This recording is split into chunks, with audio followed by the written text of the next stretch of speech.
Emerald Podcast Series. Research that makes a difference. Welcome to the Emerald Podcast Series. I'm your host, Tom Shiels, Communications Manager at Emerald Publishing. Today, I'm joined by Dr. Arpan Yagnik, an acclaimed speaker and Associate Professor at Penn State University. With a PhD in Media and Communications from Bowling Green State University, Arpan's research spans creativity, advertising, and marketing. His mantra, action inspired by creativity, and his popular TEDx talk, Creative Aerobics, have inspired many. He believes our understanding of life is becoming increasingly narrow, and he urges us to break free from these confines through his philosophy of simple living and high thinking. Arpan's new book, Intergenerational Harmony, looks at the strategic power of generational synergy through the lens of multigenerationality.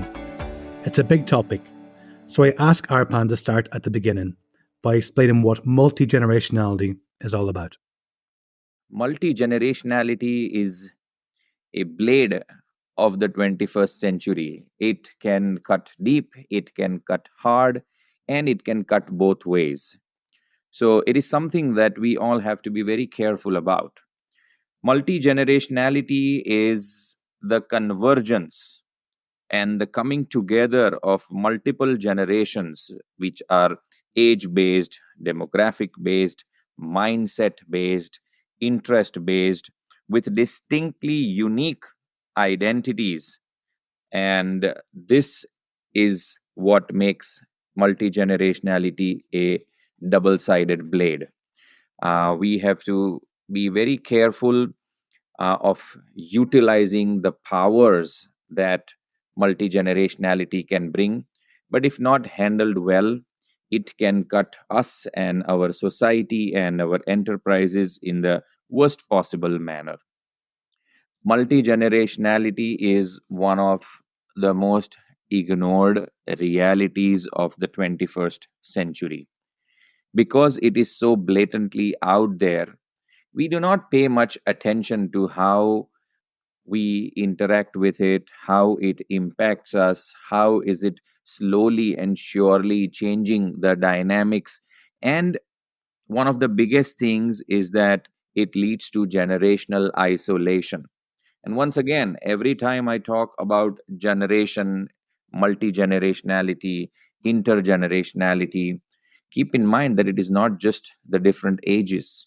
It is different mindsets, different interests, different psychological profiles, different demographies, so on and so forth.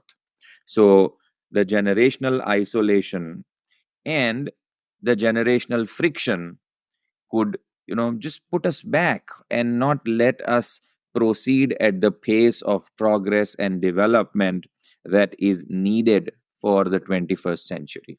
It's fascinating. And so with all that in mind, that's a fairly heavy topic to get stuck into. What was it that inspired you to write the book, Arpan? This goes back to 3 years or so ago. I was affiliated with multiple corporations and some not-for-profit organizations, as well as some religious organizations. And when I would sit in the meetings with the leaders of this organization, I kept hearing the same thing in all the organizations, be it religious, be it a hardcore corporate profit making enterprise or a not for profit. And that was, where are the youth? Why are the youth not here? Where are the members of other generation? So this was a recurring theme when through my when if I was doing consulting or if I was doing some advising or mentoring, this was the constant theme. So I realized that this seems to be a little bit of an issue. And then I spoke to my mentor about having done a 3-day workshop for an organization with the theme of intergenerational harmony. This was one of the first experiments that I did. And my mentor, Professor Jagdish Sheth, I was speaking with him, telling about the experience, how it was designed, what were some of the outcomes of it, so on and so forth. And that is when he said that, Arpan, this is very important. You have to work on this and get this knowledge out as soon as possible. So, I mean, he said it. And when your mentor says something, you just have to do it. You don't have to question it. You don't have to doubt it. You just do it and make it happen. So I then started further getting into the whole dynamic of the convergence of multigenerationality and the aspects of intergenerational harmony. And I started putting my thoughts, my experiments, my experiences, my ideas on paper. And with the wonderful support from the Emerald team, I got to bring this to life. So, this is the little bit of a backstory of how it came about. It was extremely gratifying and fulfilling, and to work with an efficient team was also pretty amazing, who kept pace and were interested in seeing and making this see the light of the day. But let's go back to the book's title. So, Intergenerational Harmony. Can you talk us through that concept and maybe explain? The book mentions ERTH model, and can you talk us through both what the concept of intergenerational harmony is and maybe a bit about this ERTH model as well? Yeah, absolutely. So, intergenerational harmony is a very carefully thought out concept. And there was a lot of debate on this within me, as well as with the people that I was in conversation with about this. Why should it be harmony? And why not collaboration or action or something that brought instantly people together? But harmony, after all, won. And I'll come to that why. But intergenerational harmony is a condition where different generational stakeholders within any enterprise are working in synergy to elevate and capitalize on the strengths of one another. Intergenerational harmony is a state of being. It is not where you are like, just coming together to accomplish something. No, it is like being a fertile soil.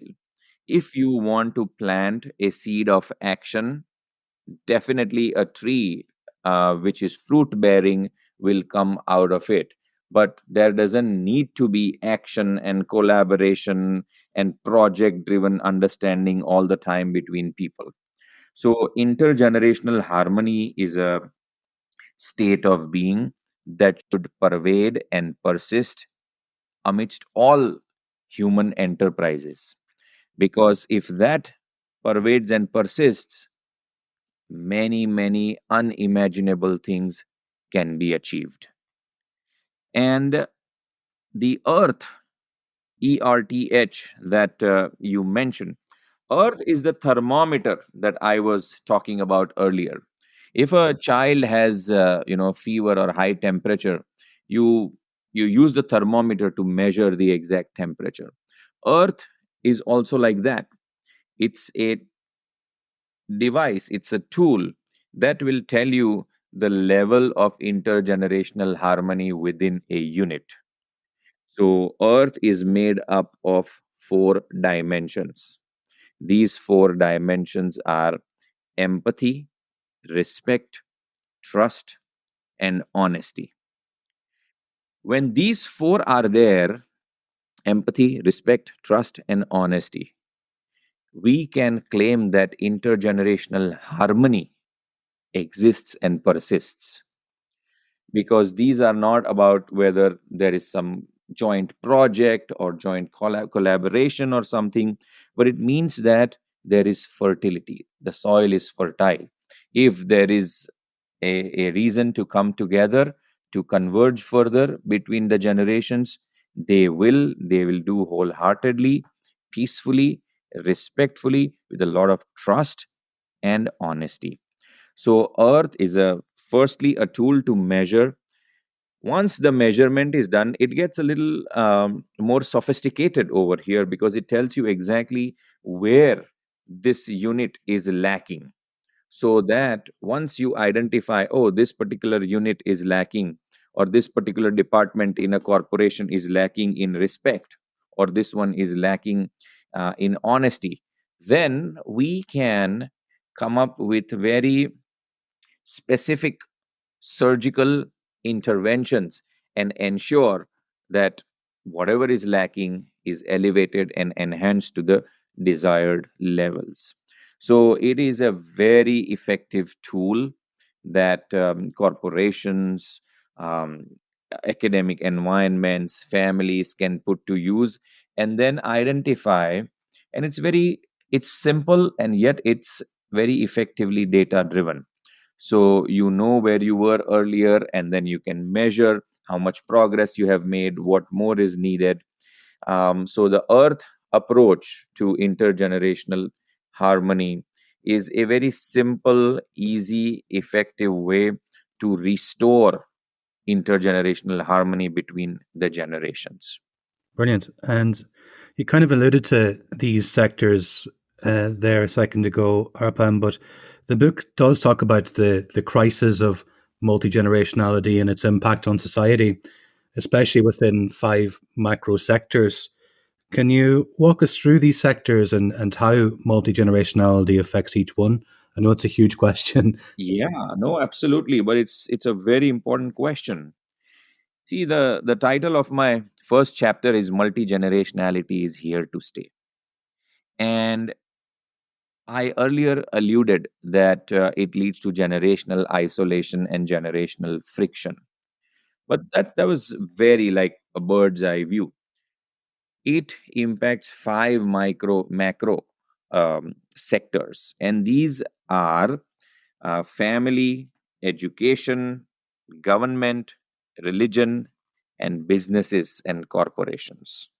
These are the 5 areas of human enterprise where humans come together, have to cohabit, they have to coincide, they have to cooperate, and ensure that things move further. So, family, the different aspects of multi generationality are now impacting family life, the food habits, the entertainment consumption habits, the tourism habits. They are so divided. And because of the multi generationality, there is polarization. Also, in the language, there is so much censoring of the different forms of language between generations and frictions. I have a student that came to me that said that we have not celebrated Thanksgiving and Christmas in the last 4 years together as a family. And that is because of different generational interests. They just cannot come together to do this one thing. When you think of education, Professor Albert Einstein, if he were 65 or 70 years old, there would be standing room only to listen to his talk because he was at the peak of his wisdom. But then now, imagine the same Professor Albert Einstein, who is 65, 70 years old and is struggling with PowerPoint and learning management systems and so on and so forth. It is impossible for even Professor Albert Einstein to retain and keep the audience engaged because they are so much used to the fast and heavy stimulus that new forms of media and technology throw at them. Government, when we talk of government, this election 2024 is a big election year because 64 nations held their elections and almost 50% of the population was going to cast their vote. So it's a very big year for democracy, but a huge generation that occupies the seats of policy making, of setting the agenda, is now going to be out of the equation. There is a newer generation that is going to step into the politics and those seats of power. Their approaches to achieving the same are very different. We have seen ample examples of within party clashes because of generational differences. Within party, they both want to achieve the same goal, but the ideology, the approach differs so drastically that they just keep going at one another, which is very counterproductive for not just the party but people and the nation in general. So the constitution of the people that make up the seats of power, that constitution is changing, the generationality over there is changing. And earlier things were like, experience meant expertise, but now with technology, suddenly experience and expertise, the dynamics have changed. So you may be experienced in age, you may have seen a lot more, but you have no understanding of the technology, and therefore you are no expert. And somebody's not going to think twice before casting you out. So this shift in experience and expertise is a major aspect of the impact of multi-generationality on many different aspects. Let me talk a little bit about religion. The understanding of who God is and where God is keeps changing with generations. It's like it follows the Maslow's hierarchy. There is a mass exodus. There are so many people, especially youngsters, that are leaving organized religion, and they are all moving towards spirituality. Why is that? Well, religion provides an organized way of reaching a particular destination or a goal, whereas generationally now we all are seeking experiences, and spirituality does not provide a template. So spirituality allows for the flourishing of creativity and creative pursuits. These are shifts that are happening, and there are generational elements which are, creating little blips here and there in all of these things. Lastly, corporations, family run businesses is one way. The different generations, they have different approaches to running a family. Usually the youngster of the family will come and, oh, why don't we have an Instagram presence of our business? But then the patriarch or the matriarch will say, well, that's never how I got the customers. My clients came through going and meeting and talking to people. But now an entire generation is even scared of answering the phone. They just, like, start visibly shaking if someone calls them and they have to pick up and answer the phone. So it's an entire different way of cultivating relations, maintaining relations on the business side, but also on the family side. How you meet your partner is now very different from how someone would meet their partner maybe 25 years ago. So, in businesses, in corporations and startup culture, again, generation is not age based. So, in corporation and startup, there are different ways. So one way we can look at a generation is the proximity to the founder. The founder has a vision and way, and then the second generation is the one who has worked with those founders, and they will become the preservers of the way of life and working of the founder. The third generation has only heard stories about the founder, not work, but the second generation. By the time we get to the fourth and fifth generation, they are merely contractors. They come, they don't care about the founder's vision or the way of life. They only think about what I can get of this and move on. And of course, they are also kept at distance. They are never involved in decision making. So there is insensitivity on both the extreme ends. Whether it is right or wrong, that is not for me to say. But my role over here is to identify that this is missing, and that is not in the best advantage of the corporate or the business going for further. Thank you, Arpan. You say in the book that, in the context of intergenerational harmony, education and technology could be a book on its own. So we'll barely make a dent on it in a podcast. But that said, would you be able to tell us a bit more about the role technology plays in education when it comes to fostering intergenerational harmony? So, if it is not dealt properly, technology can become the big divider. It can keep people apart, and the value of technologically being savvy is disproportional in the market food chain. That's something one should note. If you can code or work at this moment with artificial intelligence, prompt engineering, then your demand and value is very high. There are members of certain generation that will obviously not have so much interest in that. So if education wise, if you are not in a field that is technology friendly, your employability is at stake. So this is narrowing and funneling everyone towards that.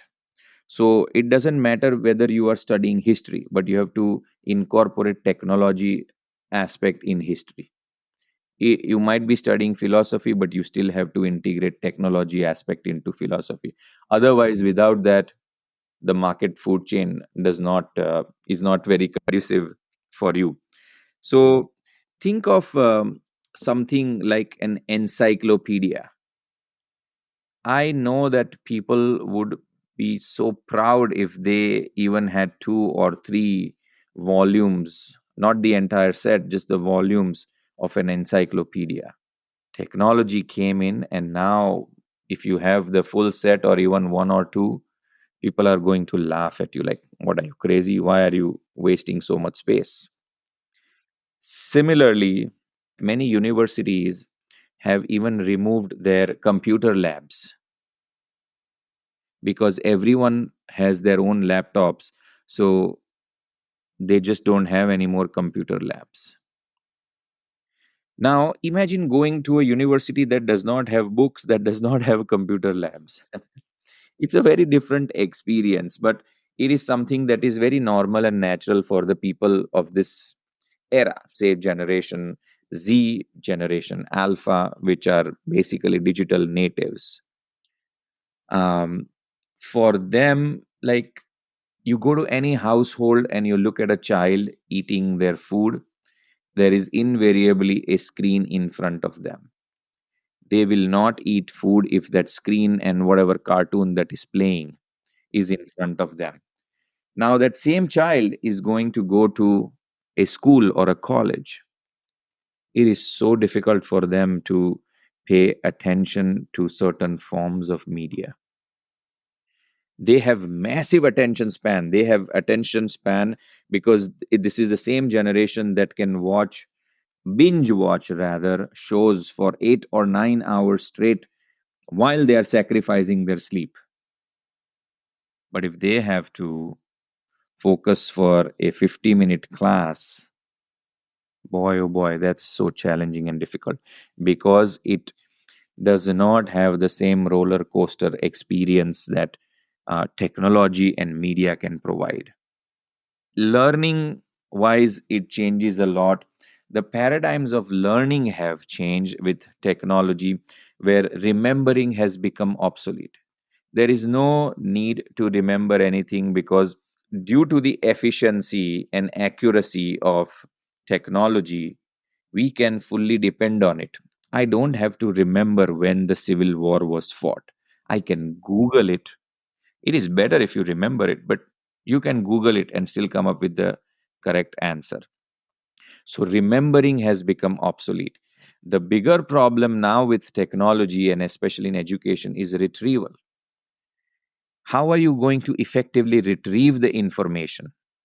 If you keep an open book examination, which mostly now it is, kids find it hard to retrieve because they don't know where this information was. If it is online, then you can do a control F or a command F and find that relevant information. But if you have to retrieve information from a book, there is no way you can retrieve that. So, remembering has become obsolete, retrieval has become the key, and also a very different nature of ignorance is once again becoming bliss. And this ignorance is a dependence based. There are like programs and applications for everything. So why would you want to be knowledgeable? What's the merit of being knowledgeable in this age and day? And now, of course, there is another entity called the artificial intelligence and the different large language models and artificial intelligence.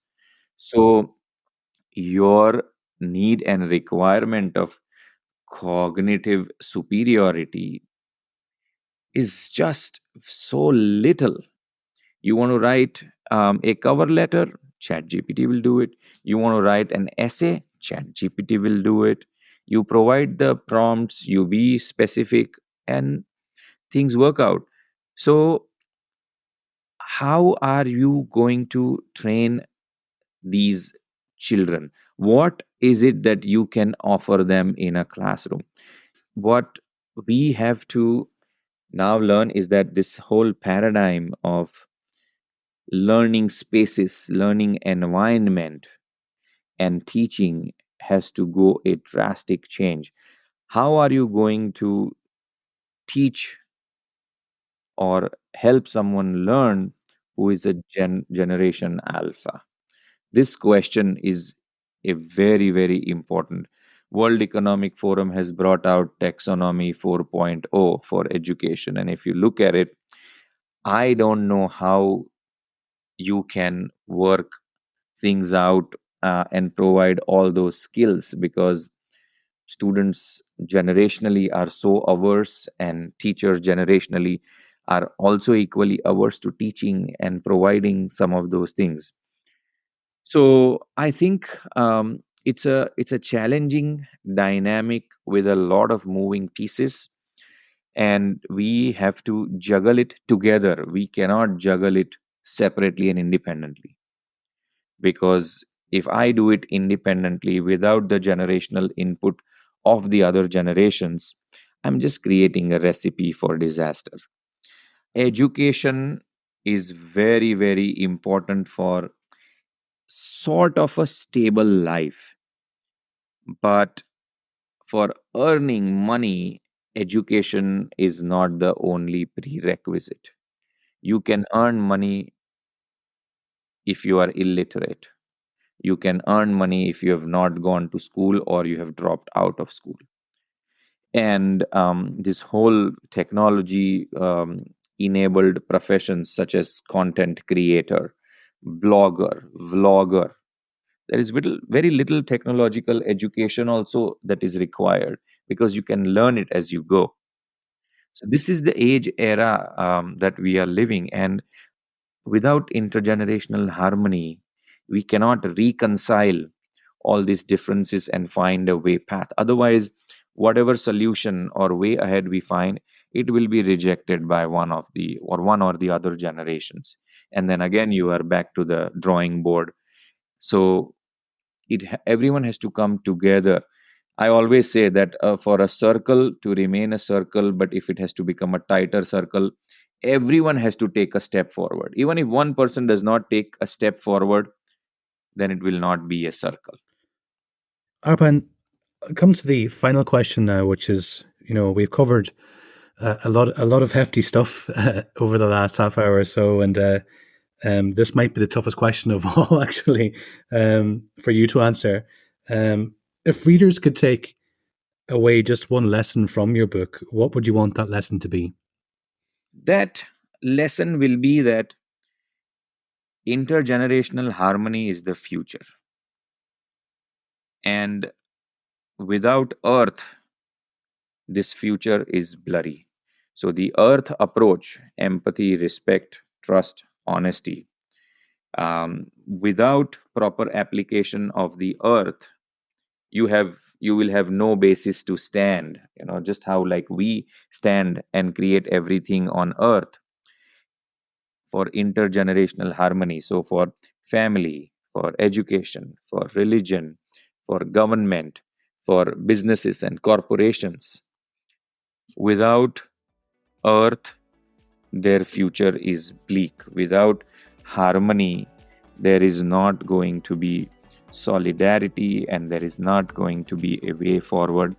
So, it is in their best interest to start investing in intergenerational harmony for success, for profitability, for sustainability, and for a peaceful survival and existence on the planet.